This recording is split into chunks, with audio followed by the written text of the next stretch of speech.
Vamos a entrar ahora en carismas de acción.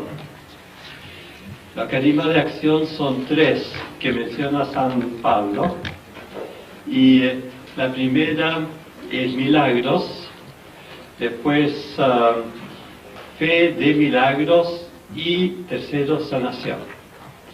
Los milagros ya los vamos a ver más adelante. Y fe de milagros significa una convicción, como les expliqué, una convicción de que Dios va a hacer un milagro.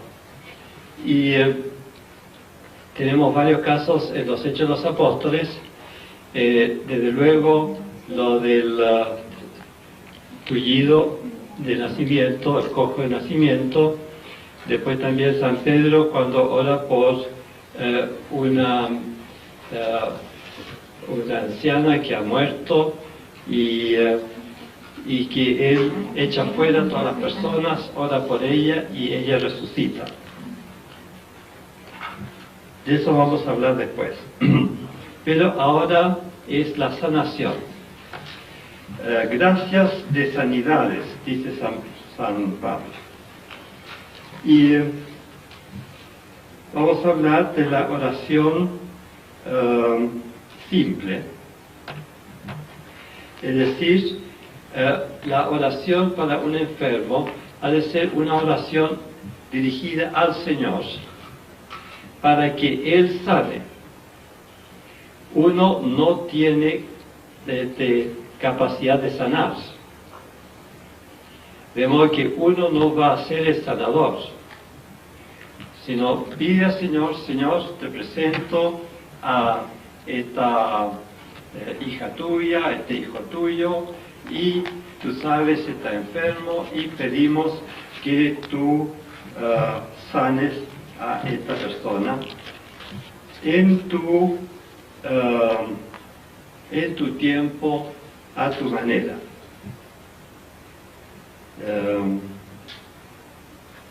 Cuando se habla de sanidades, es bien interesante que San Pablo lo diferencia de milagros, porque evidentemente hay sanaciones que son milagrosas, pero muchas veces no.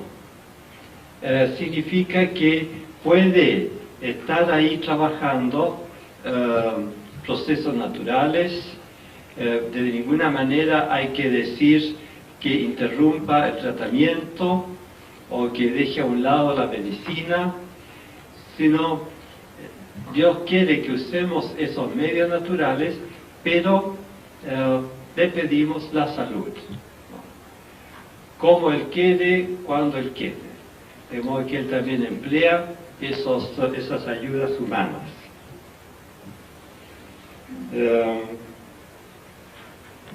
Se dice que se ha de orar con fe. Bueno, ¿dónde está la fe? ¿O en qué se apoya esa fe? Esa fe no se apoya en la fe propia. La persona no va a sanar porque yo tengo mucha fe o porque yo tengo poco fe. No voy a poner mi fe en la fe del enfermo. Tampoco dependerá de la fe del enfermo la sanación de ese enfermo, sino que voy a poner mi fe en Dios. Dios es infinito amor, infinito poder, infinita sabiduría. Y baste que yo ore al Señor para que ya esté poniendo mi fe en Él. No hay que buscar una especie como de tensión interior.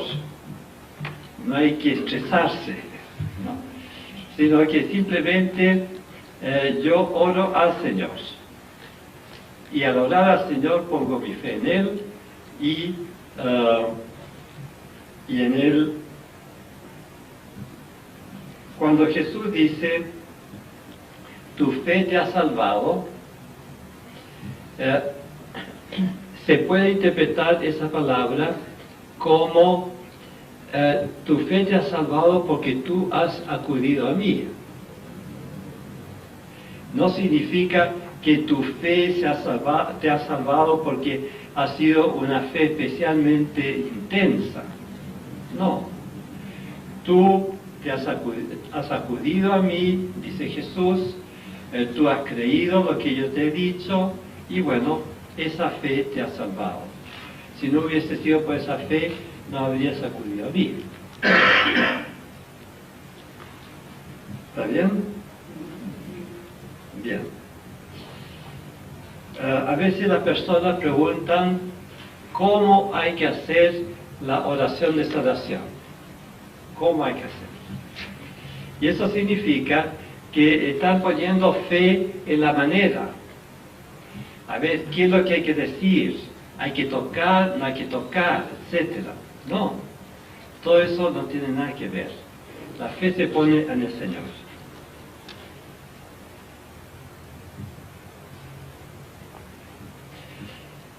Sin embargo, hay lo que podríamos llamar la ley del contacto. ¿No? Es decir, que Jesús al sanar usó un lenguaje expresivo humano. Cuando le traían un leproso, a veces lo tocaba, no siempre, pero a veces lo tocaba. Cuando lo llamaban a ver una niñita que estaba enferma, se pone en acción, va andando hacia allá. Le dicen, mire, ya es inútil porque murió la niñita. No me importa, llega allá. Y entra en la pieza, echa fuera a todas las personas que sobran, cierra la puerta, toma a la niñita de la mano. Todo eso es un lenguaje expresivo. ¿Por qué? En gran parte es un lenguaje que expresa el amor de Jesús. Pero en otras ocasiones, Él no ve al enfermo. El centurión le dice, Señor, no soy digno de que entres en mi casa. Y entonces Jesús, desde allá, sin entrar en la casa, sana al enfermo. En otra ocasión, le dice al padre del niño enfermo, vete a tu casa, tu hijo está sano. Ya está. Baja el padre y cuando Jesús había dicho esas palabras, sanó al niño. De modo que la presencia de Jesús no era necesaria.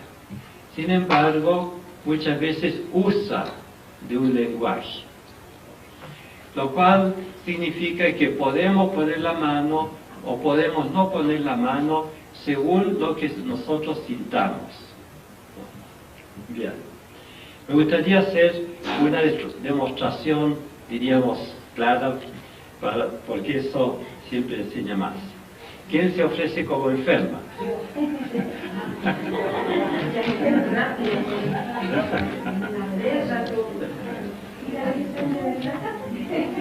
Muy bien. Entonces, ¿usted se llama? María Esther.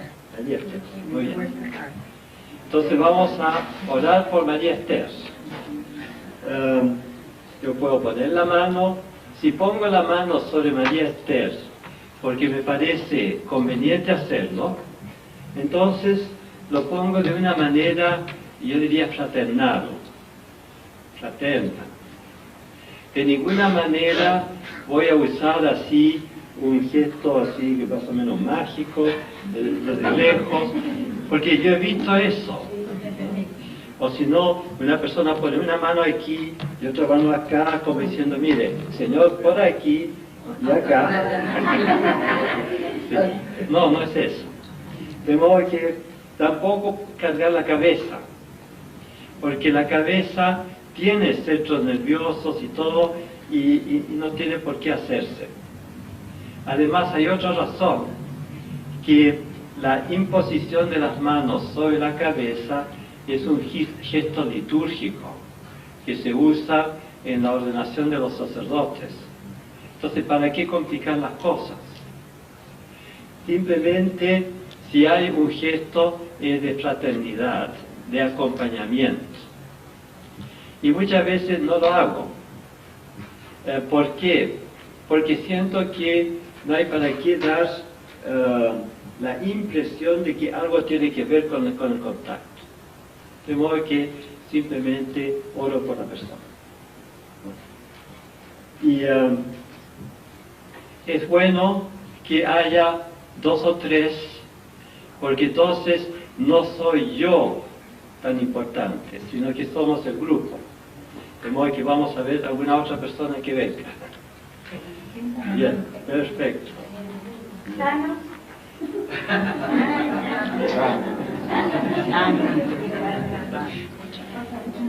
Bien. Entonces vamos a orar por María Esther. ¿Dónde ponemos la fe? Ponemos la fe en el Señor. De modo que vamos a decir: Señor, te presentamos a María Esther, es hija tuya, tú eres infinito amor y por lo tanto tú quieres lo mejor para María Esther. Tú eres infinito poder y puedes sanarla de todas las enfermedades. Tú eres infinita sabiduría y sabes el cómo y el cuándo de cada cosa. Por eso, Señor, ponemos a María Esther enteramente en tus manos y te pedimos tu solución o tu sanidad en tu tiempo. Punto. Nada más. Amén. Amén.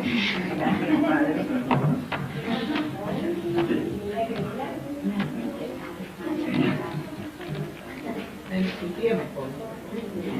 Sí.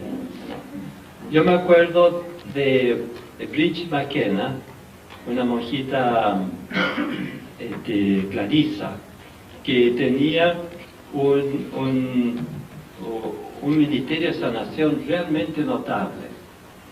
Y ella solía tocar o no, y solía hacer una pequeña oración por cada persona, y haciendo una oración así, poniendo la confianza en Dios, no hay ningún desgaste propio. Muy importante. Cuando la persona se imagina que de alguna manera es el canal y que a través de esa persona va la salud al enfermo, entonces eso es una imaginación parapsicológica. Y hay un desgaste. Y hay pastores protestantes que han hecho mucha sanación y que después quedan agotados y aún, diríamos, enfermos. Toda clase de sanación parapsicológica es con desgaste. Una doctora argentina me dijo que ella trataba a ancianos.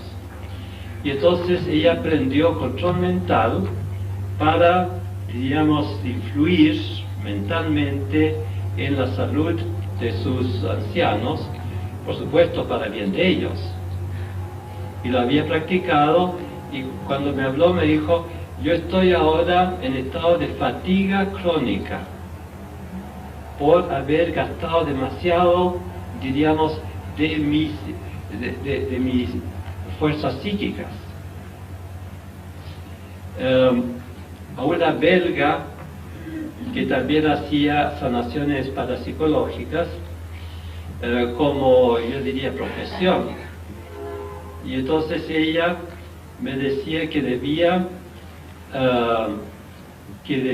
trabajar solamente 1 o 2 casos por semana para no agotarse, y el resto de la semana, bueno, respirar y tomar aire y salir al sol y qué sé yo, para rehacer las fuerzas psíquicas.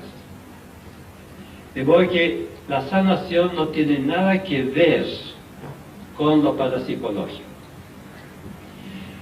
Hay autores que recomiendan al hacer una oración de sanación, recomiendan usar la imaginación. Por ejemplo, Agnes Sanford dice, al orar por un enfermo, supongamos el corazón, entonces yo me hago la imagen de un corazón sano, en que está todo ahí funcionando bien. Bueno, eso no conviene, porque el uso de la imaginación son medios parapsicológicos. Otros recomiendan tener una foto de la persona para que una foto y entonces estarle como deseando salud y tener esa foto ahí donde uno lo vea frecuentemente. También, todo eso son medios psíquicos. Y cuando uno pone la fe en lo psíquico, entonces uno está poniendo la fe en poderes que son infrarracionales, poderes que existen, pero en que el camino es en un sentido y en otro. Uno está pensando en comunicar salud, pero también está abierto a recoger los inconvenientes. Y aún al comunicar salud puede ser que uno esté comunicando también otras cosas que no querría comunicar, es decir, fallas de uno. De modo que dejémonos de todo artificio, de toda, diríamos, complicación. Simplemente ponemos nuestra fe en Dios y colocamos todo el asunto en manos de Dios. Y cuando colocamos todo el asunto en manos de Dios, podemos estar seguros por la fe, por lo que Jesús ha prometido, que el Señor se encarga. Pero se encarga a su tiempo, a su modo. Supongamos que uno tuviera muchas fuerzas psíquicas y pudiera sanar a esta persona con las puras fuerzas psíquicas. ¿Quién me dice que esa es la voluntad de Dios? Yo estaría haciendo mi voluntad o la voluntad de la persona enferma. Pero Dios tiene sus tiempos y sus maneras. Y por eso uno no tiene derecho a resucitar un muerto si no está completamente seguro que el Señor lo quiere. ¿No? En esto tengamos claridad, ¿no? Y no juguemos a lo diríamos, a lo mago, ¿no? Yo no sé si hay alguna pregunta que ustedes quieran hacer sobre esta sanación. ¿Sí? Un comentario, padre, porque yo creo que lo que está diciendo que mucha gente puede entrar en confusión también, porque aparentemente la sanación por medio parapsicológico parecería ser más efectiva. Claro. Entonces, claro. eso tiende a que la gente piense, o algunas personas piensen que es lo que Dios quiere, porque hay efectividad. Bueno, ese también es un error, cuando dicen, si la persona sanó, entonces Dios quiso eso. Si la persona sanó, eso es, el árbol se ve por sus frutos. Bueno, y entonces el fruto es una sanación, de modo que el árbol es bueno, y lo que uno ha hecho es bueno. Notemos que el fruto ha de verse el fruto total. No basta que la persona sea aliviada y sanada en el instante. Hay que ver si eso es realmente lo que Dios quiere. Uno supone fácilmente que una vida larga, una salud, es lo mejor.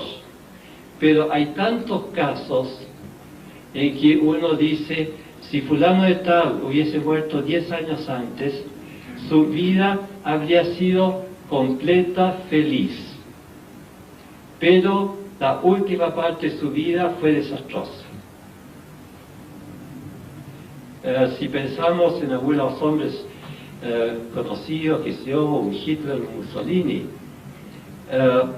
muriendo 10 años antes, habrían quedado como hombres que hicieron grandes cosas. Como siguieron viviendo y metieron sus países en la guerra y trajeron tantas calamidades y después terminaron ellos, uno asesinado y colgado en una carnicería, otro suicidándose, etc. El fin de ellos fue desastroso, ¿no? Y de modo que no pensemos simplísticamente, sino que pongamos realmente las cosas en manos de Dios.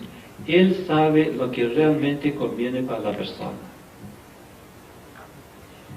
¿Está bien? Y por lo tanto, también lo mismo, nos movemos en el tema, por ejemplo, puede efectivamente que uno esté viendo la oración de sanación por una persona que el Señor esté sanando.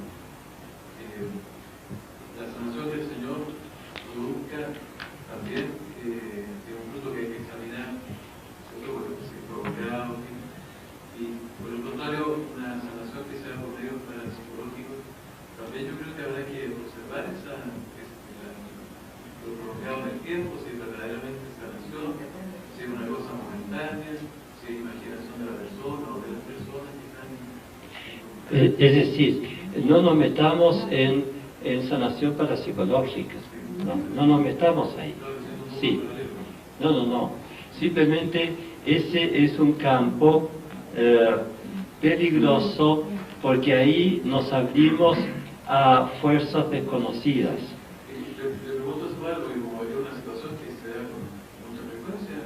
Claro. Toda actuación con, diríamos, lo que se llaman fuerzas y energías y todo lo demás, es indirectamente un pecado contra el primer mandamiento. El primer mandamiento es: no tendrás otros dioses fuera de mí. Y cuando uno busca estas otras energías, entonces uno dice, bueno, muy bien, el Señor está bien, pero yo busco otras energías. Y en la búsqueda de esas otras energías, yo me abro a energías buenas y malas, ¿no? De modo que eso, como digo, es muy peligroso. A veces llegan aquí personas que han tenido, qué sé yo, ruidos en las casas y de calamidades y esto y lo otro, y yo les pregunto, bueno, ¿qué antecedentes hay? Y resulta que están viendo las cartas de tarot y han consultado a tales y cuales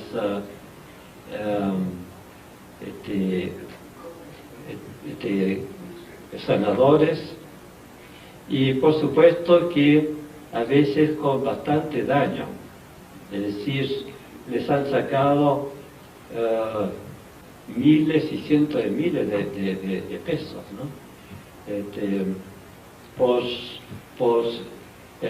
prometiéndoles o también atemorizando. De modo que en eso hay que estar con mucho cuidado.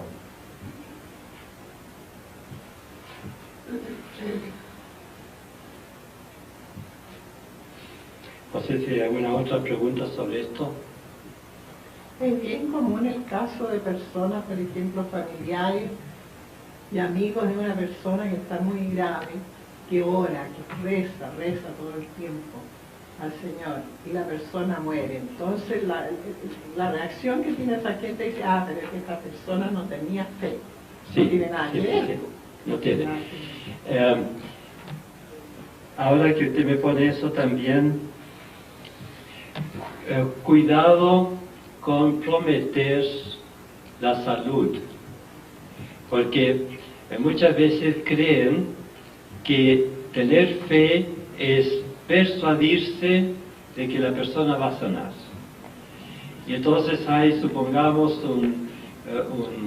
la madre en una familia o el padre que está muriendo y están todos pidiendo y se van hasta cierto punto autosugestionándose, han ido a tal santuario, tal otro, han usado tales y cuales devociones y se van como persuadiendo que el Señor va a sanar. Y creen que esa persuasión psicológica es parte de la fe. Y se basan un poco en ese texto que hemos visto de San Marcos. Cuando ustedes pidan, tengan confianza en que se va a cumplir lo que están pidiendo y lo que están pidiendo se cumplirá. Por eso les expliqué ese texto. Ese texto significa que o bien uno tiene una revelación o bien uno ha hecho una petición bien hecha. Y esa petición bien hecha es poner todo el asunto en manos de Dios. Y cuando uno hace eso, puede confiar en que el Señor se encarga. Ahora, exactamente cómo, cuándo, eso uno no sabe. Cuidado con decir, mire, gracias Señor, porque en este momento tú estás sanando a esta hermana, la estás sanando, gracias Señor, gracias. Todo eso es una especie de autosugestión que nosotros no tenemos derecho a hacer. Seamos bien humildes, oremos, coloquemos a la persona en manos del Señor y ya con eso estamos bien. Una cosa importante también es que se siga pidiendo. Jesús insistió en eso. Él tiene dos parábolas o dos comparaciones. Esa viuda que insiste con el juez inicuo, ese amigo inoportuno que llega a medianoche y pide un pan, y él dice, ustedes perseveren en la oración. De modo que la oración en que nosotros seguimos pidiendo, Señor, ponemos a esta persona, que pedimos esto, tú sabrás cómo, cuándo, seguir pidiendo. Esa es una de las cosas que nos rechazan los protestantes a nosotros, porque dice que nosotros insistimos en la oración de petición al Señor y que eso es porque nosotros no tenemos confianza. No le digo, el Señor pide oración de fidelidad. Claro, hay que mostrarle el Evangelio nomás, que Jesús insiste en que sigamos pidiendo, y sigamos pidiendo bien, es decir, poniendo siempre en la mano del Señor. Y hasta que o la persona sana o sentimos que, bueno, está hecho, no necesitamos seguir insistiendo. Bien. Entonces ahora vayan a sus grupos y pidan primero, el Señor, danos, Señor, la fe, la confianza para poner en tus manos todos estos problemas, y ustedes van orando uno por uno, todas las personas, así que todos hayan recibido oración y todos hayan tomado parte también en orar. Haciendo se aprende. Muy bien.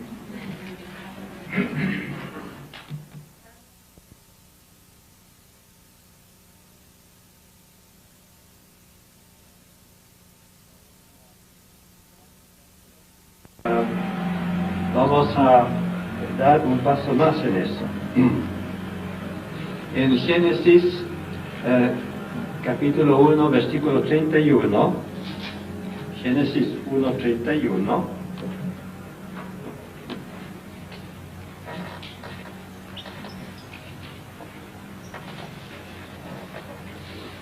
dice la Sagrada Escritura que Dios miró todo lo que había hecho y estuvo satisfecho. Todo estaba bien hecho.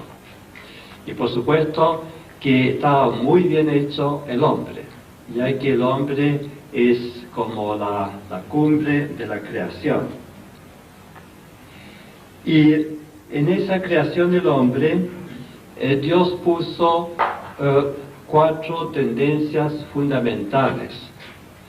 En todo ser vivo hay tendencias, hay como dinámica de fuerzas. Y en el hombre esas 4 tendencias fundamentales son el instinto de conservación, el instinto de desarrollo, la tendencia a la comunicación interpersonal y por último en el hombre, y esto es especial del hombre, una tendencia hacia Dios. Es decir, el hombre se pregunta de dónde vengo, para dónde voy, qué hay después, etc. Y en todo eso llega al conocimiento de Dios. En este conocimiento de Dios se puede decir que bastan la inteligencia natural, pero Dios siempre está ayudando al hombre, de modo que aún en, diríamos, naciones paganas, el hombre no está dejado a su propia fuerza, sino que Dios le ayuda para que realmente llegue a ese conocimiento de Dios.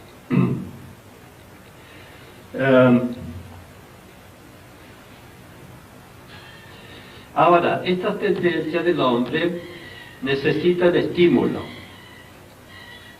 Es decir, el niño que nace es un pequeño ser muy indefenso. Y las mamás con instinto maternal van estimulando al chico.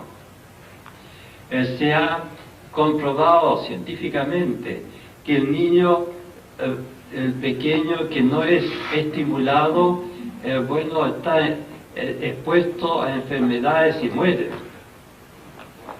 En las misiones en China, las religiosas recogían a todas esas criaturas que muchas veces tiraban los padres porque no las querían.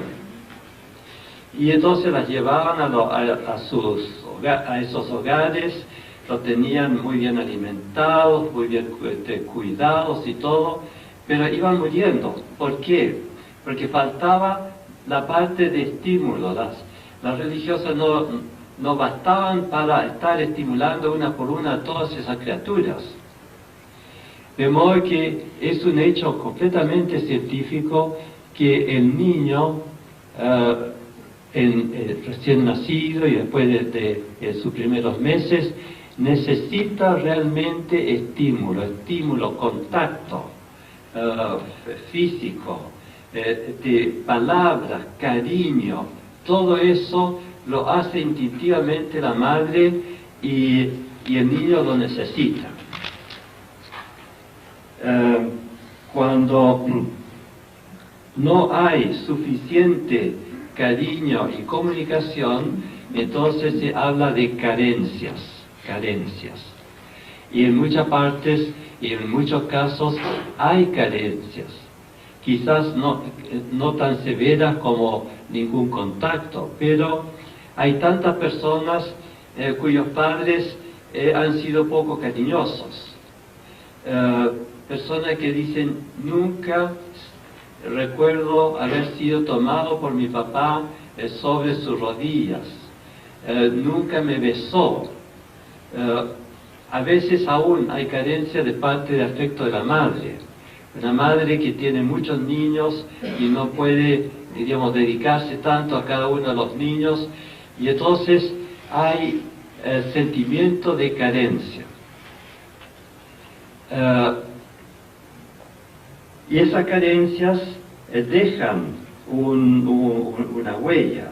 Hay algo que se necesita suplir ahí.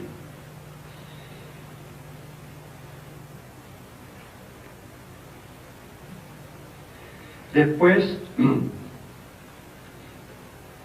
las tendencias estas, las 4 tendencias fundamentales, también pueden, por el pecado original, desviarse o contaminarse.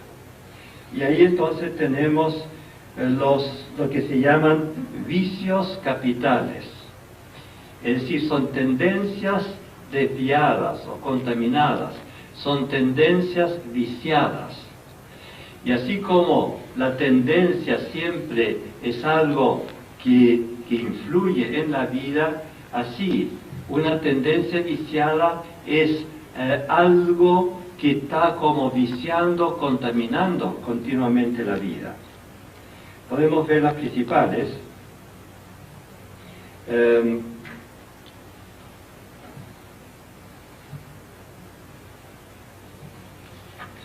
Tomemos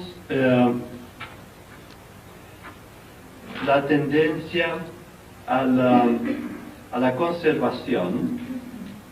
Bueno, eso puede exagerarse o contaminarse con egoísmo, gula, avaricia, pereza.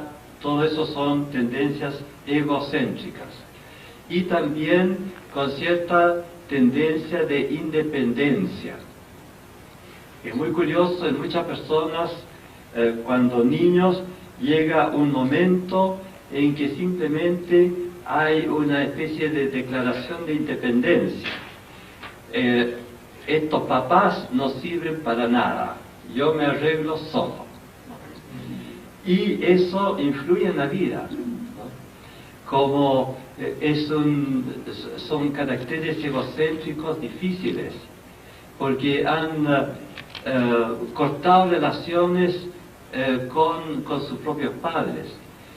Y eso se produce muchas veces en el niño de una manera casi perceptible, pero muy real.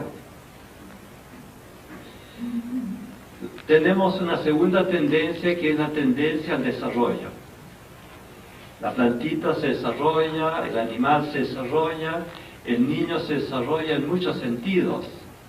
Desarrollo físico, comienza a gatear, comienza a andar, desarrollo moral, llega al uso de la razón, se da cuenta de responsabilidades, hay un desarrollo emocional, afectivo, es decir, el niño y el hombre sigue siempre con esa especie de tendencia.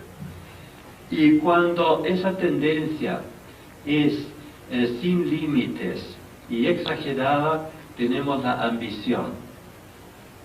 La persona que busca más y más dinero, o más y más poder, o más y más éxito, y hay como una exageración, una desmesura. Ahí tenemos la ambición. Y la ambición es acompañada fácilmente de envidias, porque hay otros también que están ambicionando. Viene también con agresividades de oponerse o de destruir a posibles rivales. La ambición que se cumple se desemboca en la soberbia. La persona se cree superior a los demás, y puede ser que sea superior en algunas cosas o en otras, pero se cree como persona superior a los demás. Y por lo tanto, independiente de las leyes, una persona que puede abusar de los demás. Es decir, la ambición, como dice San Ignacio, puede llevar a la soberbia puede llevar a cualquier vicio.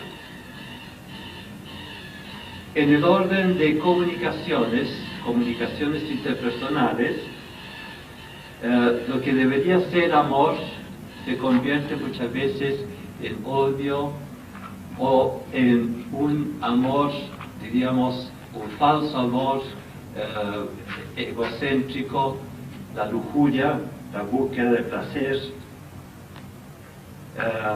Aún también todo sentido de culpa exagerada es un odio contra sí mismo, es una no aceptación de su propio ser como es. Y en la línea de la trascendencia hay diversas maneras de desviaciones. Hay, por ejemplo, la idolatría, poner un valor absoluto o en el éxito o en el propio ser o en la salud o en la vida larga, son idolatrías. Las supersticiones es otra manera de desviación, porque se buscan poderes que no son Dios, poderes que uno pudiese manejar independientemente de Dios. Se buscan otras fuentes de poder, qué sé yo, y poderes espirituales, culto al demonio, todo eso. También entran aquí los temores. Si hay una sana dependencia de Dios y confianza en Dios, entonces el temor no tiene lugar. Uno se sabe amado por Dios. Como dice San Juan, el amor echa fuera el temor. Ese amor que yo recibo me da confianza, me da seguridad. De modo que aquí tenemos diversas desviaciones que están muy unidos a las tendencias fundamentales del hombre. Y por eso son desviaciones más o menos persistentes. Y como todos hemos nacido en el pecado original, todos tenemos algo de estas desviaciones. Pero, como dije, Dios no nos deja solos y entonces la acción del Espíritu Santo se ejerce en nosotros y produce en nosotros lo que llamamos virtudes. La palabra virtud significa fuerza, virtus, una palabra latina. Y las virtudes son capacidades, son fuerzas. Por ejemplo, el amor es una fuerza, una capacidad para servir a los demás. La paciencia es una capacidad para aguantar dificultades o trabajos o oportunidades que son molestas. Cada una de las virtudes nos capacita para ser más plenamente humanos, para ser más semejantes a lo que Dios quiso que fuéramos, para ser más plenamente humanos y crísticos, ya que la perfección humana está en Jesús y nosotros estamos llamados a ser como Cristo.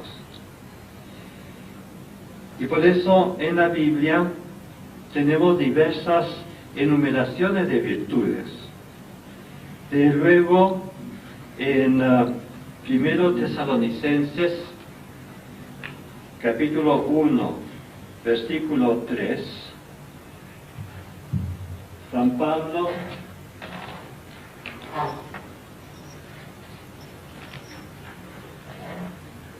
Pablo da gracias a Dios por la fe, la esperanza, el amor de sus cristianos.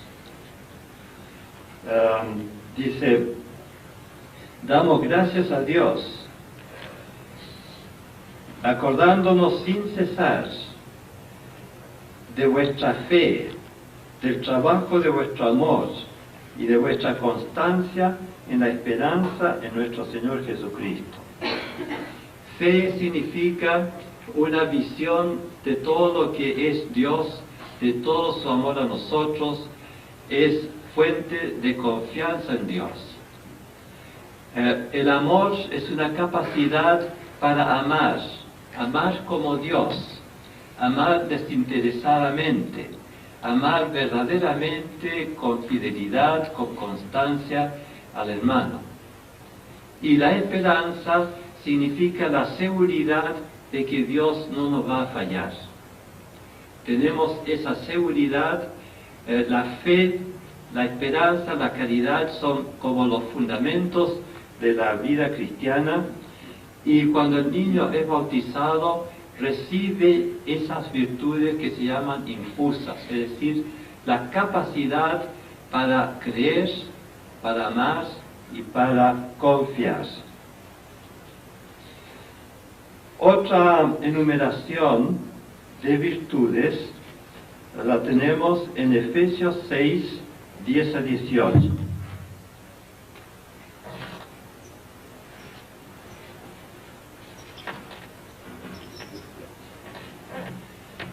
Es lo que San Pablo llama la armadura de Dios.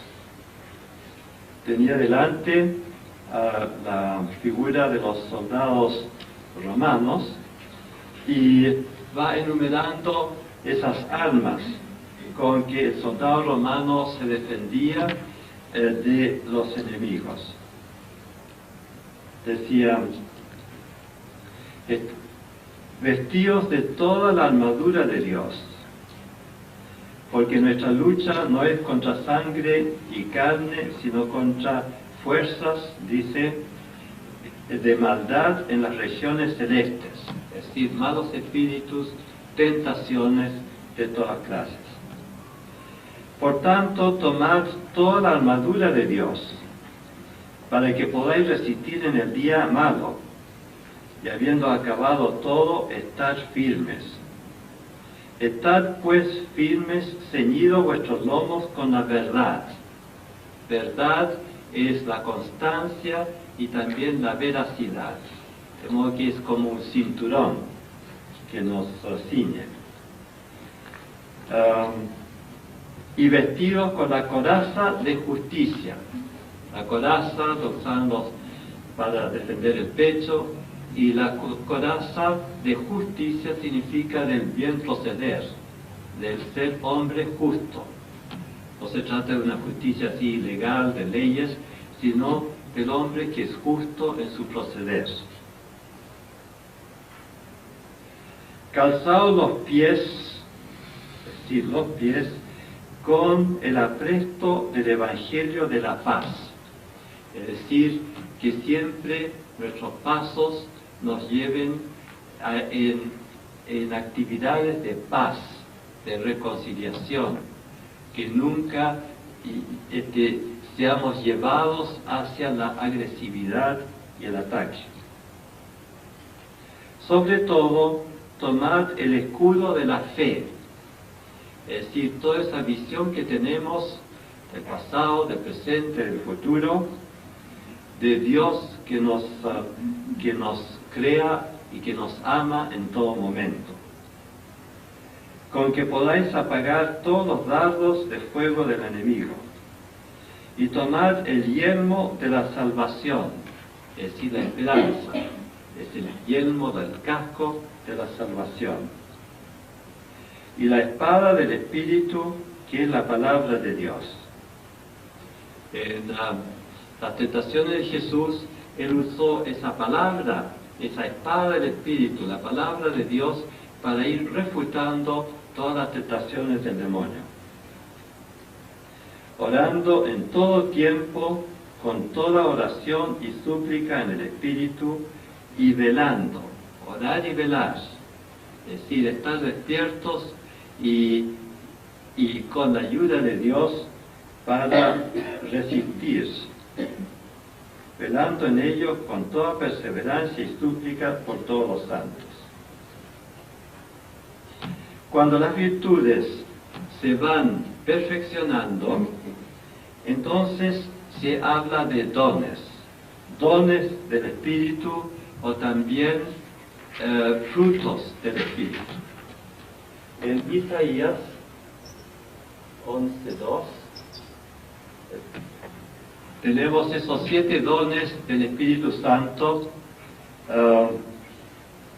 que conocemos: el espíritu de sabiduría y de ciencia, el espíritu de fortaleza y de consejo, el espíritu de conocimiento, el espíritu de piedad y de temor de Dios. Son como 7 dones del Espíritu Santo al cristiano. Y esos dones del Espíritu Santo son realmente virtudes desarrolladas que son como una segunda naturaleza del hombre. Y el fruto del Espíritu, Gálatas 5, 22, 23. Esos frutos del Espíritu son una descripción de lo que es el amor fraterno. Y, o podríamos decir, una descripción del amor crístico, el amor que es semejante al amor que Jesús nos tiene. El fruto del Espíritu es amor, gozo, paz, paciencia, benignidad, bondad, fe, mansedumbre, templanza. Es decir, es un amor que tiene todas estas cualidades. Es un amor con gozo, con paz. Es un amor con paciencia, con benignidad, es decir, con delicadeza, con bondad, es decir, con rectitud, la cualidad del hombre bueno, con fe. Aquí se trata de la fe, de la fidelidad. El amor de Dios es fiel, no falla. Un amor fruto del Espíritu también es una fe, es un amor constante. Mansedumbre es un amor humilde, y templanza, aquí la palabra templanza significa equilibrio. De modo que esta descripción del amor fraterno corresponde también a la otra descripción que pone San Pablo en 1 Corintios 13, ese capítulo.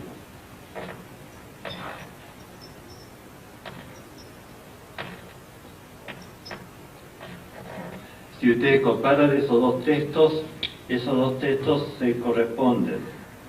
Es la misma descripción. Ahora entonces, ¿cuál es el trabajo que vamos a hacer en los grupos? En primer lugar, pedir al Señor que nos ilumine, que los ilumine a cada uno en su grupo, y que podamos en el grupo pedir por cada uno de los miembros las virtudes y los dones que necesitan. Puede ser que la misma persona interesada dice, mire, yo querría más, qué sé yo, fortaleza, más constancia. Pueden leer estos textos un poco antes para refrescar la memoria. O también las personas que oran por la persona que está ahí, pueden sentirse inspirados a pedirle al Señor otras virtudes que el interesado no ha mencionado.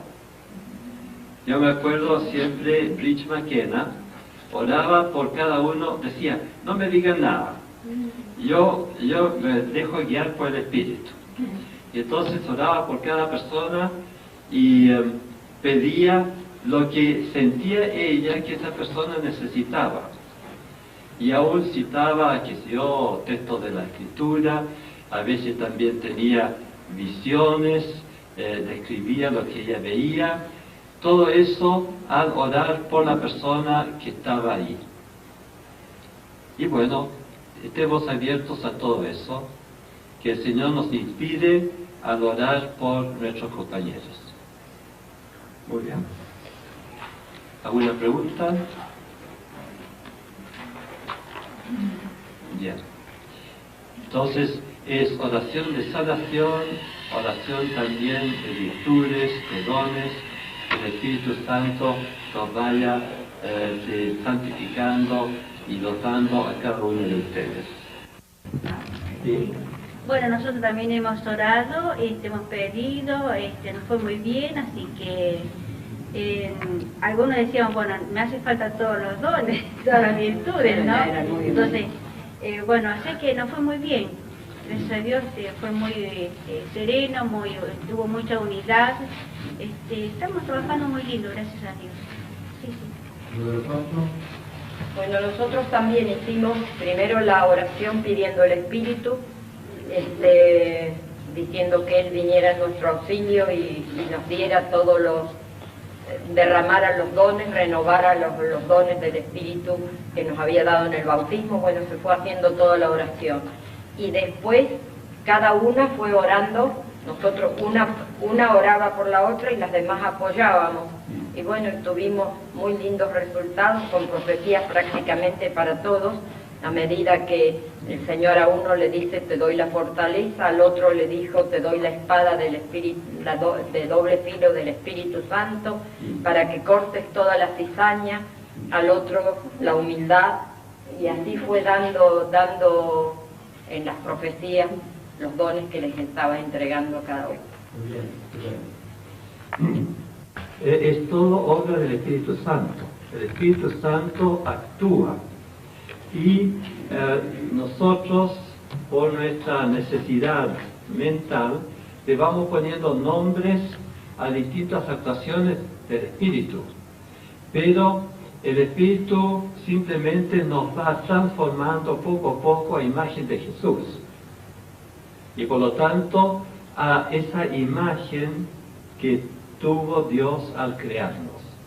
Dios nos hizo a su imagen y semejanza, y toda perfección, todo trabajo de perfeccionamiento humano y de santificación es un trabajo de irnos asemejando a Jesús, el hombre perfecto, y asemejándonos a la imagen que Dios tiene del hombre. Vemos que es realmente reparar en lo que Jesús hizo con sus méritos de reconciliación con Dios, bueno, y de comunicación del Espíritu. Lo vamos pidiendo que ese Espíritu venga a cada uno de nosotros y haga esa obra de transformación. Bien.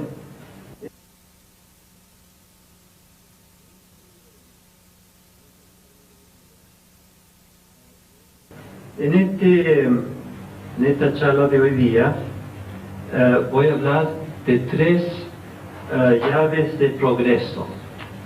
Ayer veíamos 3 llaves de apertura al espíritu, a los carismas.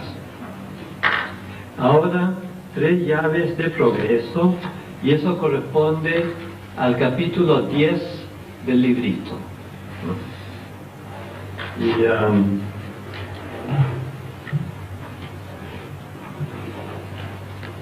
Y ese progreso es necesario porque si no nos vamos estancando.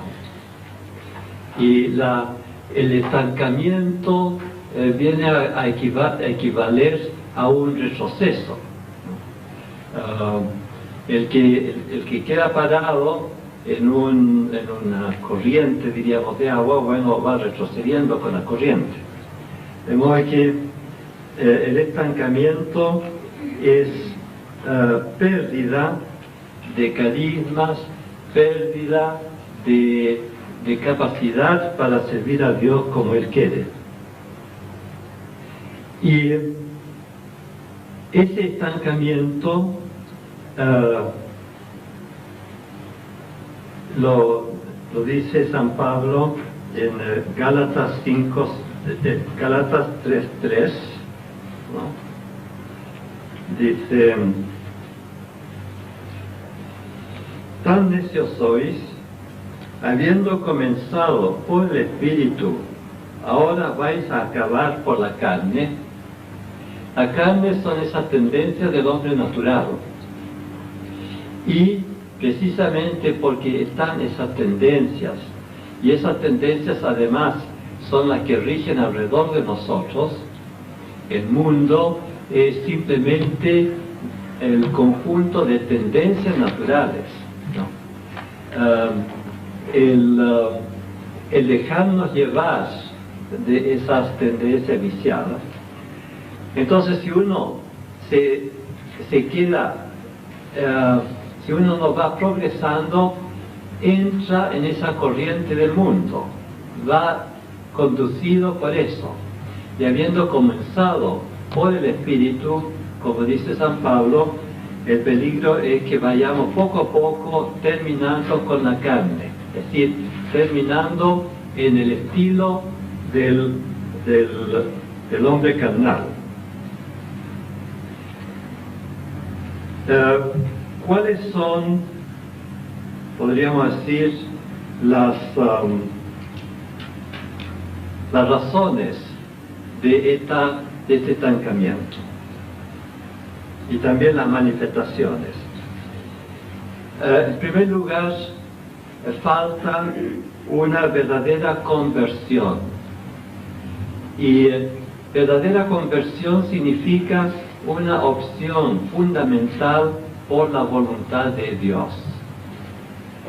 Repetimos siempre en el Padre Nuestro: hágase tu voluntad, así en la tierra como en el cielo.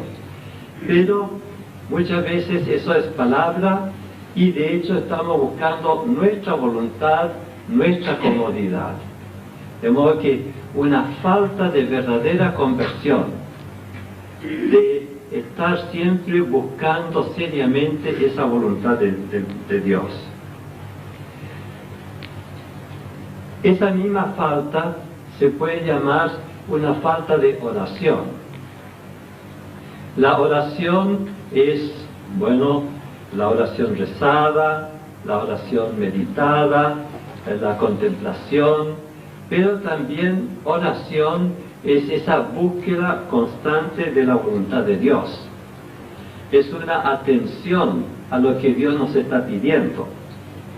De modo que es una oración que podríamos llamar implícita, una oración que está simplemente de nuestra entrega de la voluntad a la voluntad de Dios. Muchas veces creemos que la oración se limita a atención del entendimiento, pero no es el entendimiento lo importante, es la voluntad. Podemos nosotros estudiar, por ejemplo, el budismo sin ser budistas.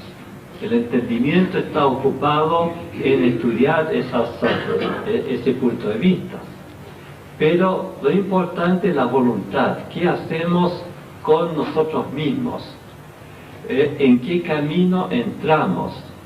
Y ese camino es la verdadera oración, una oración implícita de entrega de nosotros mismos a Dios.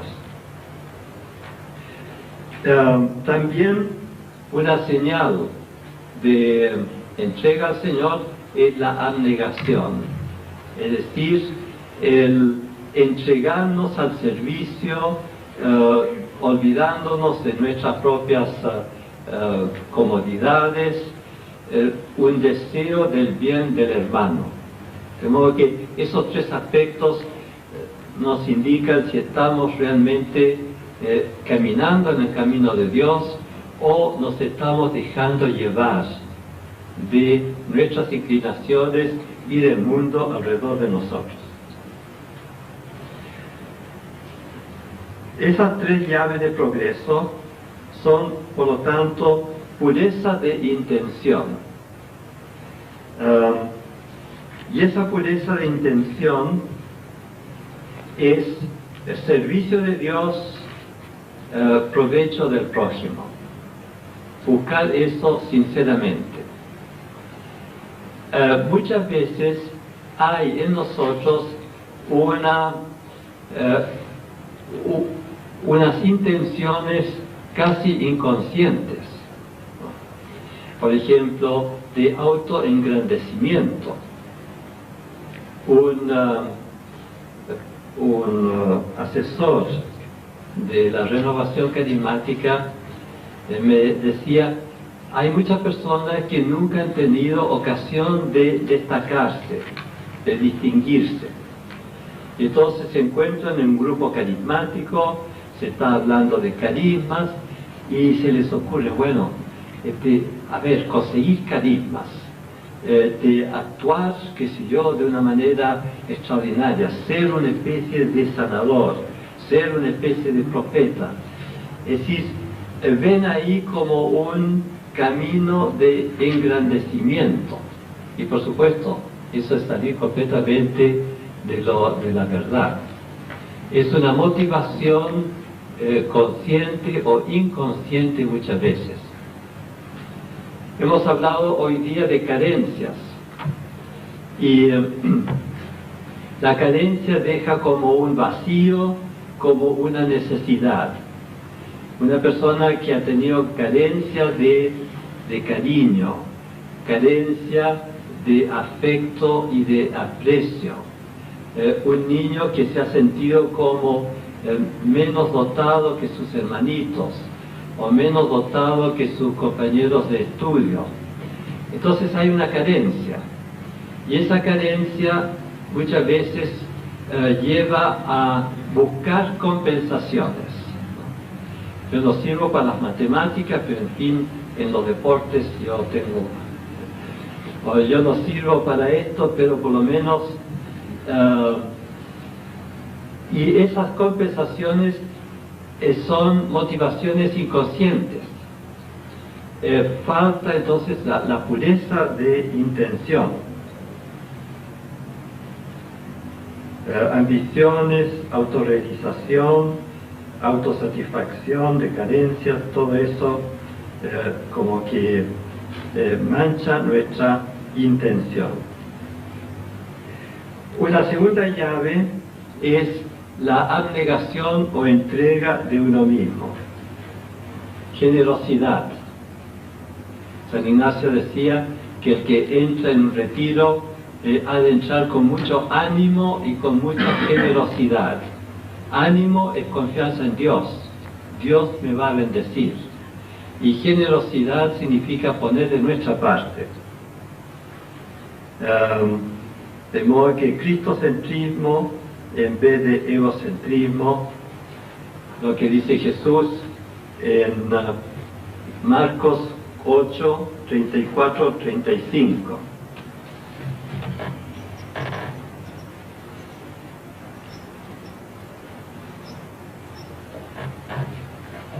Y esto lo repite él en muchos otros textos paralelos.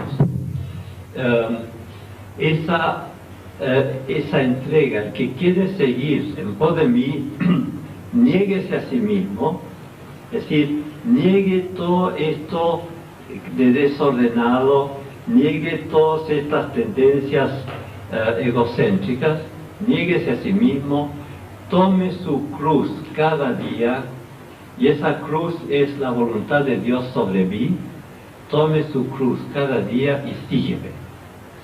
Y seguir a Jesús es seguir la voluntad del Padre. Esa cruz es la voluntad del Padre. Y es salir de la autonomía, de la búsqueda de mi provecho, para ponerme completamente a la disposición del Señor. De modo que la segunda es entrega de sí mismo, con generosidad. Y la tercera llave es desprendimiento de los resultados.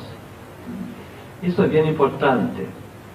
Cuando uno está en el servicio de Dios, fácilmente está interesado en que la cosa resulte, que este retiro, que este taller resulte.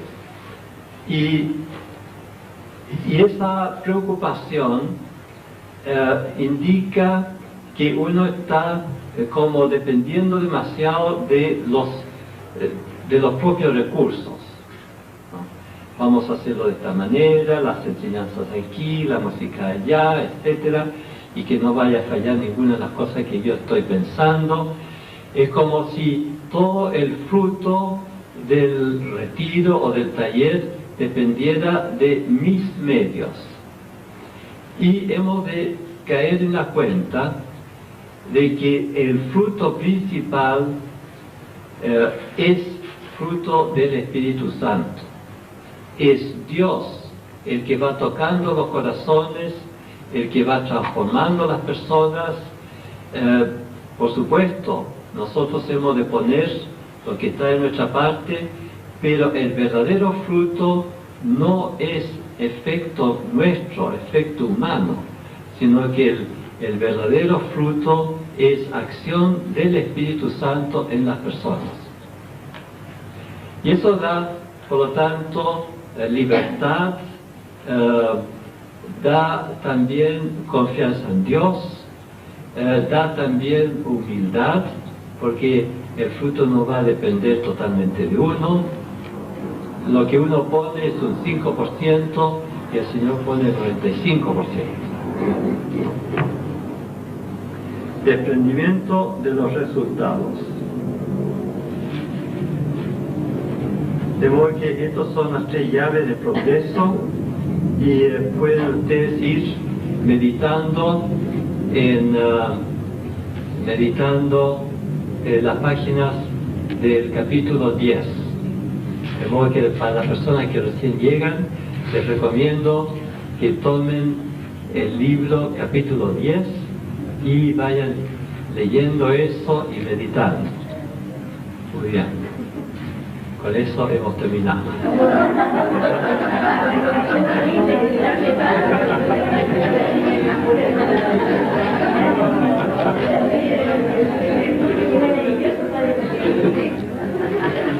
Acabo de decir que el fruto de un taller es el Espíritu Santo y no el predicador ni ninguna otra persona. De modo que ustedes no se sientan frustrados. Bueno. Los dones y los frutos del Espíritu Santo son innumerables. Y los teólogos lo que hacen es ponerle nombre a distintas manifestaciones del Espíritu, ¿no? Y entonces eso es lo que se llaman virtudes. Las virtudes son fuerzas en que el Espíritu Santo da fortaleza, el Espíritu Santo da de ternura, el Espíritu Santo da humildad, el Espíritu Santo, y de modo que se puede decir que las virtudes son innumerables. Pero los 7 dones del Espíritu Santo están inspirados en Isaías 11:2, ¿no? Están distintos, son distintos. Y en Isaías 11:2, si ustedes consultan una Biblia moderna, se van a encontrar con 6 dones nomás. Bueno. ¿Por qué? De la inteligencia y el entendimiento, que viene a ser lo mismo, están mencionados como dones distintos. Bien. Isaías, en su texto original, habla del espíritu de sabiduría y de entendimiento. Entendimiento o también ciencia, pero entendimiento es penetración y sabiduría es saber actuar. Después, espíritu de consejo y de fortaleza. El consejo significa el acertar en las soluciones prácticas. Hasta cierto punto, la sabiduría es el tener como un esquema de las importancias relativas de las cosas, pero el consejo es la aplicación práctica. ¿Qué hacer en este caso? Consejo. Y fortaleza. La fortaleza es necesaria para realizar lo que uno ve por luz del Espíritu Santo que hay que realizar. Eso es la fortaleza. Después viene el don del conocimiento. El conocimiento es una experiencia. Conocimiento en sentido bíblico. La experiencia de la voluntad de Dios, la experiencia de del amor a Dios, del amor a Jesús, es lo que San Pablo habla, conocer la pasión de Cristo y la resurrección de Cristo. Y es lo que la Biblia en el Antiguo Testamento hablaba de Adán que conoció a Eva y Eva concibió, conocer, en ese sentido. Y después viene el fruto del temor de Dios. El temor de Dios es la delicadeza para no ofender al Señor. Y ese temor de Dios se desdobla en la traducción griega antigua, 300 años más o menos antes de Cristo. Los autores desdoblaron temor en piedad y temor. Piedad es ese cariño que tiene el hijo a su padre y por lo tanto el cuidado de no ofender al padre. Y el temor, como hemos visto, es el temor de no ofender. Temor que piedad y temor son como explicación de lo mismo. Por eso, en la traducción griega resultaron los siete dones del Espíritu Santo, y de ahí también muchas traducciones modernas.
Ahora vamos a tratar de los carismas que menciona San Pablo, carismas de pensamiento. Y esos carismas de pensamiento son sabiduría, ciencia y discernimiento. Sabiduría es, decía Aristóteles, era la ciencia de saber ordenar, ¿no? O la capacidad de ordenar. Un sabio en bibliotecas sabe ordenar los libros, y los puede ordenar o por color, o por tamaño, o por autor, o por materia, en fin. Lo importante es que los libros estén ordenados y él sepa encontrarlos para atender al público. De modo que un hombre sabio no es un hombre que tenga muchos conocimientos de muchas cosas, pero que sabe proceder bien y sabe dar buenos consejos de conducta. En cambio, ciencia es información. Una persona científica tiene mucha información sobre tal ciencia, tal otra, botánica, zoología, biología, astronomía, lo que sea. Eso es ciencia. Y discernimiento es la capacidad de distinguir, de separar lo bueno de lo falso, pero sobre todo lo que viene de Dios y lo que no viene de Dios. Ese es el discernimiento de que hablamos aquí. y que habla también San Pablo. Estos tres carismas la menciona en 1 Corintios 12, dice: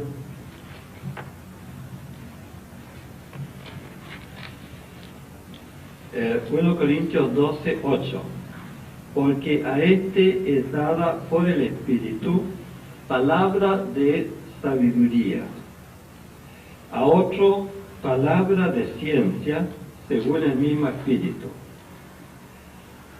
Y después, en el versículo 10, a otro discernimiento de espíritus. Discernimiento de espíritus. De modo que esos tres carismas tienen que ver con el pensamiento de la persona. Es una iluminación de Dios. Y notemos que dice palabra de, como diciendo, es una iluminación en ese momento. Es una gracia en ese momento. Ahora, sabiduría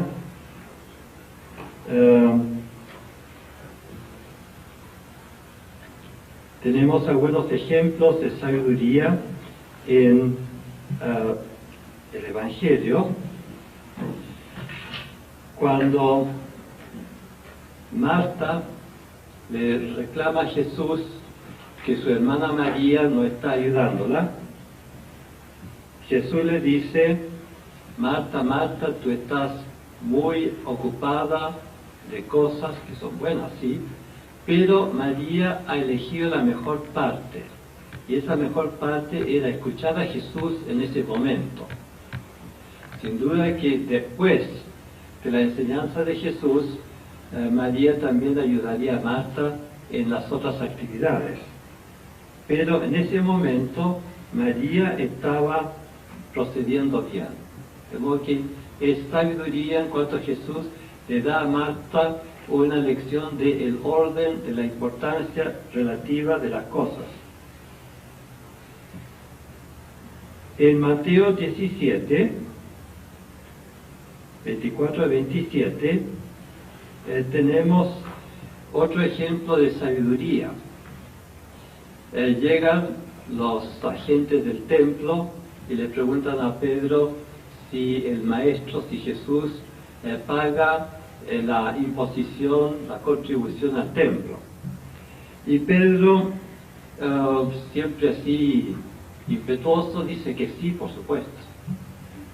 ¿Cómo no va a estar cumpliendo con todos sus deberes el Señor? Pero Jesús le hace reflexionar, le dice: ¿quiénes son los que están obligados a pagar ese impuesto? ¿El Hijo de Dios, que es el dueño del templo, o los que no son dueños del templo? Entonces Pedro se da cuenta de que ha procedido de una manera precipitada. Pero Jesús no lo deja mal. Jesús le dice: ve al lago, saca un pez, y el primer pez que vas a sacar tendrá una moneda en la boca, y tú pagarás el impuesto por ti y por mí. De modo que Pedro queda realmente bien puesto. Lo que es uno de los ejemplos más grandes de sabiduría es cuando le preguntan a Jesús si hay que pagar el tributo al César o no. Entonces él pide una moneda y dice: bueno, esta figura en la moneda, ¿de quién es? De César. Entonces, da al César lo que es de César y a Dios lo que es de Dios, ¿no? Sabiduría. En cambio, ciencia es una información, ¿no? En Lucas 7, 39 a 40, se trata de la pecadora que entra en la casa de Simón, el leproso, y Jesús le dice: ella ama mucho porque se le han perdonado muchos pecados. En el Evangelio no consta que Jesús se haya encontrado con esa pecadora, que le haya dicho que los pecados le estaban perdonados, sino él sabe por ciencia divina que ella se ha sentido perdonada y por eso llega llena de amor a los pies de Jesús. Y después Jesús le confirma: tus pecados te son perdonados.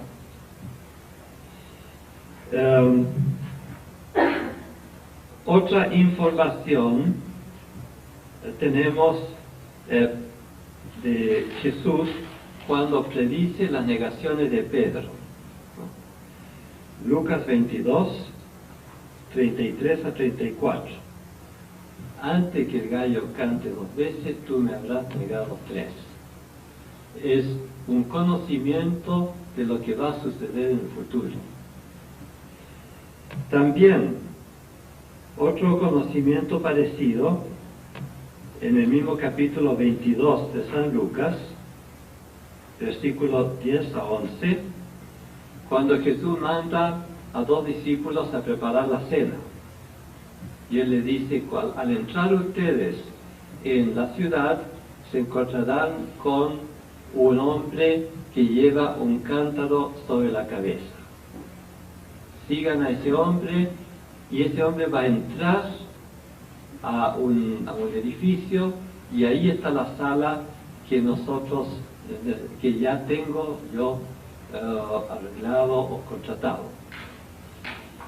Dicen los comentaristas que en esos tiempos era muy común ver a mujeres con cántaros en la cabeza, y que era un poco más raro ver a un hombre con un cántaro en la cabeza, porque bueno, no solían estar en esos servicios.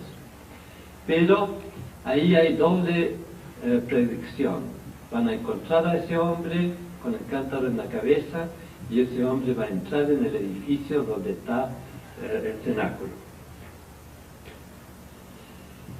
En Juan 4, 16 a 18, hay otra palabra de ciencia.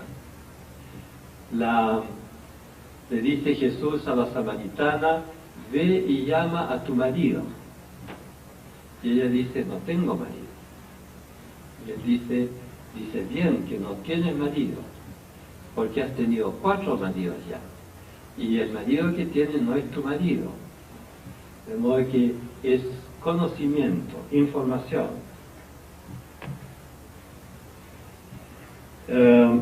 Discernimiento en Jesús cuando ve muy claramente lo que hay de hipocresía, de falsedad en los fariseos. Y también cuando Pedro trata de disuadirlo de ir a la pasión, y Jesús le dice: atrás, Satanás. Es decir, esta idea tuya, esta posición tuya es de Satanás. Satanás es el opositor, el que siempre se opone. Y por supuesto, en todos esos encuentros con endemoniados, Jesús tiene perfecto dominio y perfecto conocimiento. De modo que la palabra de ciencia es información. Y esa información puede darse de tiempo pasado, tiempo presente, tiempo futuro. En el primer retiro carismático en que tomé parte, había una misionera anglicana, y ella tenía un problema personal, algo que le molestaba, y entonces pidió oraciones al equipo que daba el retiro. Y después me contaron lo que había pasado. Estaban orando por ella, y una de las personas que estaba orando por ella, tuvo una imagen de 3 pájaros, y el pájaro más grande estaba descabezado. Y entonces le preguntaron a la misionera si esa imagen le decía algo. Y ella decía, no, realmente no se me ocurre nada. Y entonces el padre McNutt, que estaba allí, le pregunta a ella, ¿cuántas personas hay en tu familia? Y ella dijo, son 3.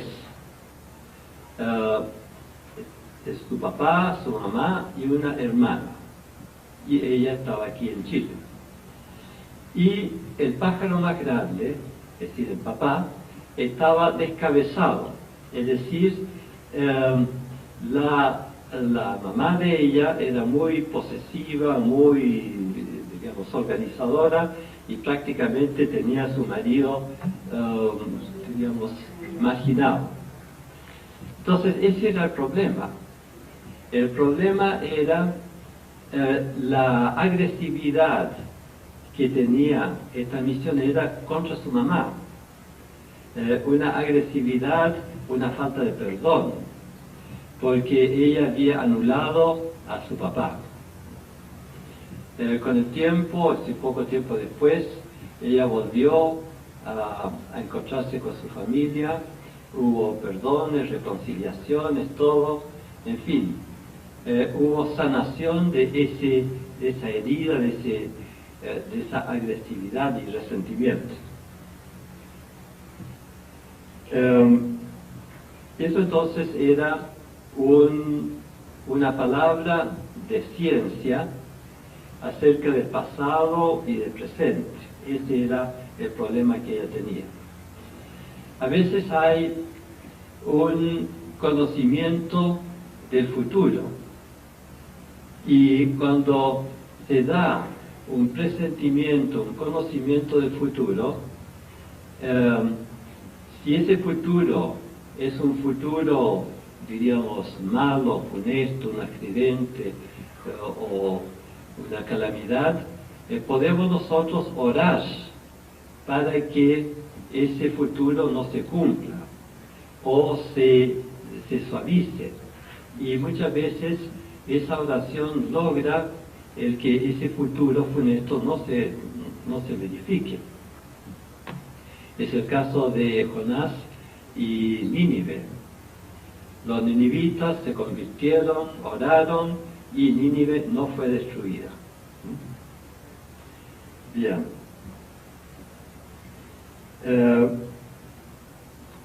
En la práctica, estos carismas se dan bastante. Hay en el orden meramente natural también lo que se llama intuición. Hay personas que perciben un problema en otro, hay personas que, se puede decir, adivinan la solución de un problema, el pasado o el presente. Hay también en el orden natural presentimientos, precogniciones, sueños de precognición. Todo eso se da en el orden natural. Pero lo que se da en el orden natural no impida, al contrario, que esto se pueda dar en el orden sobrenatural. Dios ha creado el orden natural. Y los carismas de conocimiento, de información, pueden muy bien actuar en una persona por, diríamos, voluntad divina. Y bueno, uno dice, será natural, será sobrenatural. Lo natural no impide lo sobrenatural. Dios, que ha creado lo natural, puede muy bien comunicarnos por esos mismos caminos un conocimiento que Él quiere darnos. De modo que no nos pongamos en ese problema de si es natural, si es sobrenatural. Si estamos abiertos a los dones de Dios, Él nos irá informando, nos irá ilustrando de muchas maneras. No sé si hay alguna pregunta sobre esto.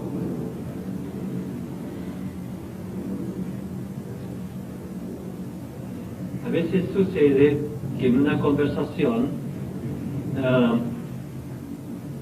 uno está conversando o haciendo observaciones, qué sé yo, y me ha sucedido eso, y una persona me decía, padre, se ve que el Señor te ilumina, en fin, qué sé yo.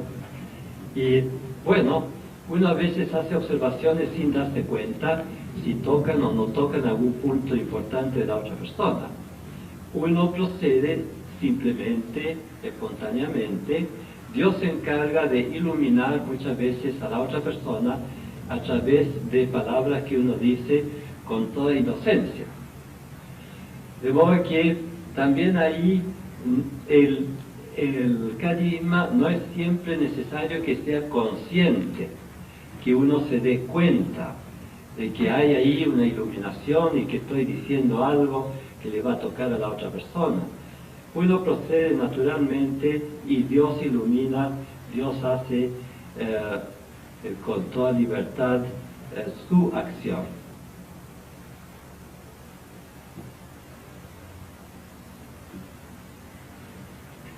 Una palabrita sobre discernimiento.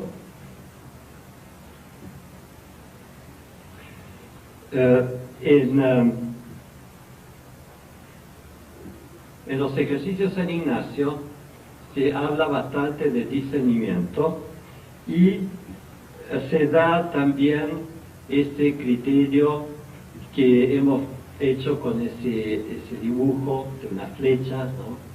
Y lo que nosotros sentimos que es armónico con nuestro deseo de Dios, eso casi seguramente viene de Dios. Lo que nosotros sentimos que es desarmónico con nuestra búsqueda de Dios, eso no viene de Dios. Eso propiamente son reglas de prudencia cristiana. No se puede llamar eso un carisma de discernimiento.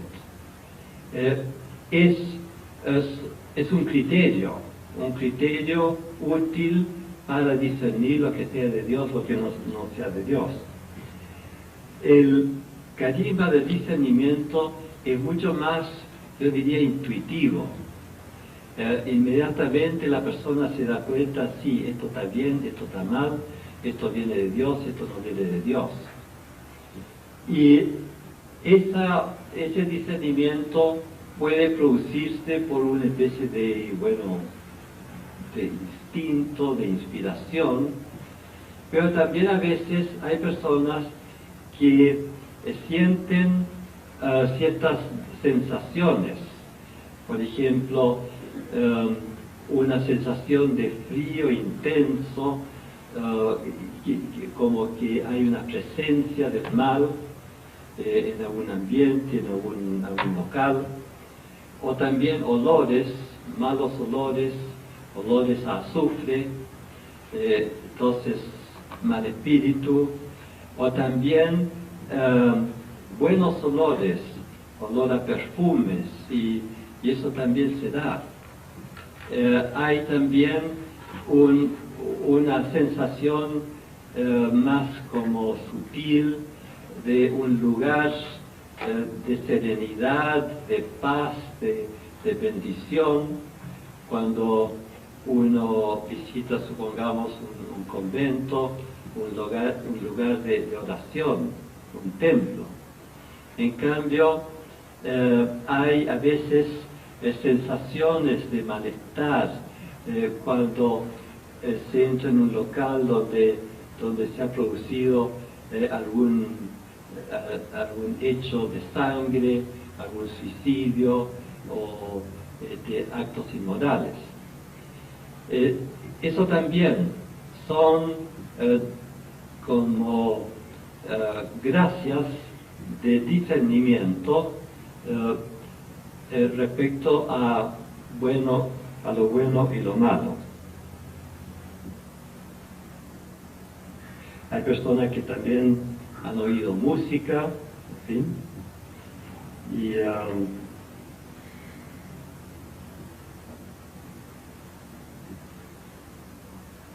de modo que esos son el discernimiento. El discernimiento, como dije, es un caso, es una particularidad de de información, de modo que puede reducirse hasta cierto punto al carisma de ciencia. Muy bien. En la Sagrada Escritura, ciencia, como dije, es información. En cambio, conocimiento es más bien experiencia, conocimiento. La experiencia que da pie, supongamos, al testimonio.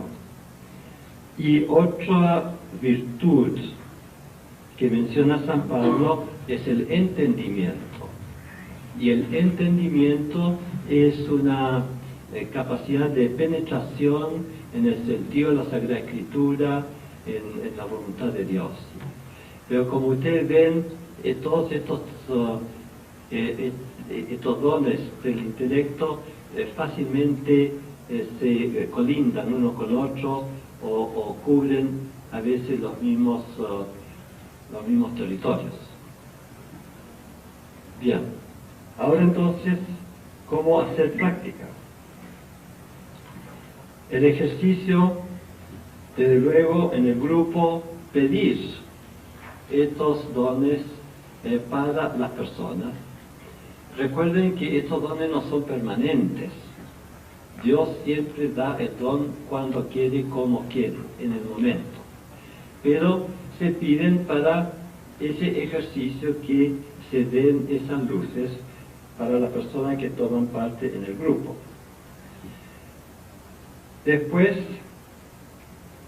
se puede hacer oración por cada uno y pidiendo al Señor, los que oran por la persona que está ahí, piden al Señor: Señor, dame luz para pedir una gracia en favor de mi hermano o mi hermana.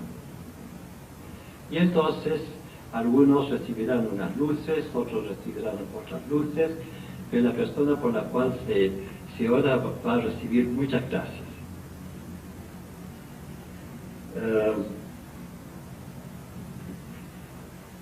De modo que hay un ejercicio de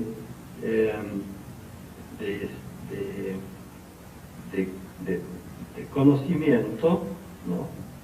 Es decir, un ejercicio de ciencia, pidiendo al Señor la gracia para ese hermano. Ahora, siempre que se da una gracia de ciencia, pidan también una gracia de sabiduría. ¿Por qué? Porque no siempre se puede decir fuerte lo que uno ha entendido. En un grupo, por ejemplo, uno puede sentir que tal persona tiene un problema de tal género, tal pecado, no perdonado, etc. Y uno no lo va a decir públicamente. Por eso cuando se pide, cuando uno tiene una luz de ciencia, pida también una sabiduría. Si hablar, si no hablar, si proclamar, si hablar de particular, pero no significa que todo lo que viene a mi mente lo diga inmediatamente. Yo me acuerdo una vez haciendo ejercicio de esto, la primera vez que conocí esto en Brasil fue, y nos dijo el padre de Grandis que orásemos cada uno por el que estaba a su lado, ¿no? Y que le dijera al que estaba al lado de uno, le dijera la primera palabra que venía a la mente de uno. Ya.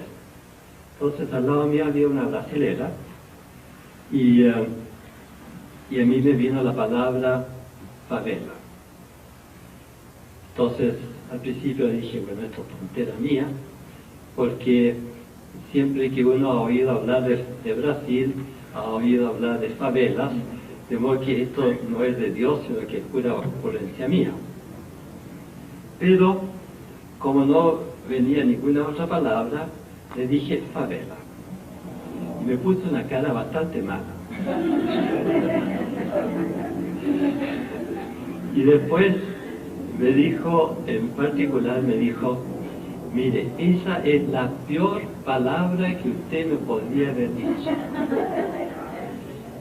Sucedió que ella, la familia a que pertenecía, había sido abandonada por el marido, por el papá, y entonces la mamá con los chicos tuvieron que ir a vivir en una favela. Y para ella eso fue, diríamos, lo último de pobreza, de sufrimiento, de humillación. Y por eso ella nunca mencionaba a nadie que había vivido en favela. Y bueno, le dolía. Y sin duda lo que Dios quería indicarle era que debía perdonar todavía, que ahí había una herida que dolía, y que debía perdonar y, diríamos, liberarse de esa preocupación, de esa herida, sanar de esa herida. Porque ahí también parece que fue palabra de ciencia. ¿Fue como una profecía? No, fue una palabra de ciencia. Cuando dije favela, toqué un punto muy doloroso de ella, ¿no? Y sin duda que ella necesitaba sanar ese punto, con el perdón, que esa herida fuera cicatrizada. Querido Señor, gracias, y ejercitar, primero discernir, recibir una palabra de ciencia, lo que necesita el hermano, lo que Dios quiere darle al hermano, y decirlo, pero siempre también recuerden la prudencia, y la prudencia es pedir una palabra de sabiduría. Esto se dice público o no. Si hay mensajes que no son para decir públicamente, después se lo dice en particular. ¿Sí? Padre, los sueños también Los sueños. Los sueños también pueden ser lenguaje de Dios. Y entonces también pedir al Señor la gracia de entender un sueño. Señor, ¿qué quieres tú decirme con este sueño? Es bueno saber que no hay, aunque se hayan publicado, que no hay propiamente diccionario de sueños. Si usted sueña con un caballo, eso significa tal cosa. Si usted sueña con un árbol, eso significa tal cosa. No hay interpretaciones así. Los sueños siempre responden a la persona, y un mismo sueño, diríamos, supongamos un puente, un camino que llega a un puente roto, bueno, puede significar una cosa para una persona y otra cosa para otra persona. No, prefiero no meterme en interpretación de sueños aquí. Padre, usted hablaba de palabra de ciencia. Es lo que algunos autores, como lo hacen como sinónimo de palabra de conocimiento. Claro, hay falta de precisión. La palabra conocimiento en la Sagrada Escritura es un conocimiento experienciado, una experiencia más bien que un conocimiento intelectual. Y conocimiento, como usted lo estaba diciendo, es un carisma, igual que el entendimiento. Es un don del Espíritu Santo. San Pablo no menciona aquí todos los carismas, no menciona el conocimiento, pero en otras partes de sus epístolas habla del conocimiento. Sí. Bien. Perdón, padre, yo entendí entendimiento es la capacidad del conocimiento de las escrituras, llevado a la práctica. De comprender el alcance, el significado de un texto de la escritura. Sí. Tengo que comprender qué es lo que dice aquí. Muy bien. Eso es muy importante para los que estudian y trabajan en esto. Muy bien, a trabajar. Alabanza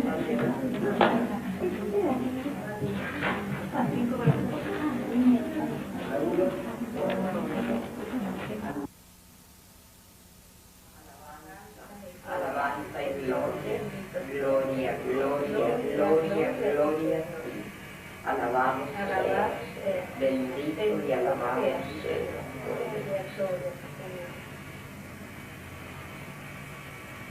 Ven, ven, ven, Espíritu Divino, ven, ven, ven, acércate a mí. Ven, ven, ven, Espíritu Divino, ven, ven, ven, acércate a mí. Apodérate, apodérate, apodérate. Queremos sentir en cada corazón tu presencia. Queremos sentir tu acción en nosotros, Señor. Queremos saber discernir el perfume, Señor, de las cosas buenas y el olor de las cosas que no son tuyas, Señor. Danos esa fuerza, danos esa luz, danos ese discernimiento, Señor, para poder entender y comprender lo que viene de ti y lo que no es tuyo, Señor. Bendito sea, Señor. Gloria, gloria, gloria. Que seamos instrumentos dóciles en sus manos, Señor. Que nos dejemos conducir, guiar por tu Espíritu, Señor. Que tú nos vayas mostrando paso a paso lo que debemos hacer, lo que debemos decir. Que nunca nos quedemos estancados, parados en esos estacionamientos, Señor.